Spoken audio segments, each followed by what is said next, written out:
মালয়েশিয়াতে অবস্থান করতেছেন যে সমস্ত প্রবাসী ভাইরা আছেন, তারা প্রতিনিয়ত আমাদেরকে ফোন দিতেছেন। একটা গুরুত্বপূর্ণ বিষয় নিয়ে আজকে আমি আলোচনা করব, যে তাদের পরিবারদেরকে চাচ্ছেন কিছুদিনের জন্য হলেও যেন তারা মালয়েশিয়াতে ঘুরায় নিয়ে আসতে পারেন তাদের পরিবারকে।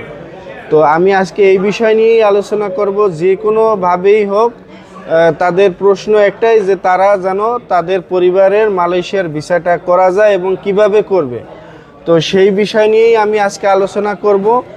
তো ডকুমেন্টস হচ্ছে, মূল যে ডকুমেন্টস সেটা হলো আপনার সুরতের কপি লাগবে, প্লাস হলো আপনার ব্যাংক স্টেটমেন্ট, ব্যাংক সলভেন্সি লাগবে, আপনার ওয়াইফের এবং নিকানামার কপি লাগবে, ছবি লাগবে, এবং আপনার যদি ওয়াইফের কোনো ব্যবসা বা কোনো সার্ভিস হয়ে থাকে বা কোনো চাকরিজীবী কোনো কিছু পেশা থাকে, পেশা অনুযায়ী কাগজপত্র দিবেন। দিলেই আমরা মালয়েশিয়ার ভিসা করে দিতে পারবো। ভিসাটা হবে 6 মাসের এবং স্টে করতে পারবে 1 মাস। এবং বিস্তারিত জানার জন্য চলে আসুন সিটি ট্রিপে ইন্টারন্যাশনালে, আমাদের প্রতিষ্ঠানের নাম, এবং বিস্তারিত জানার জন্য আমাদের হটলাইন নাম্বারে কল দিন। আসসালামু আলাইকুম।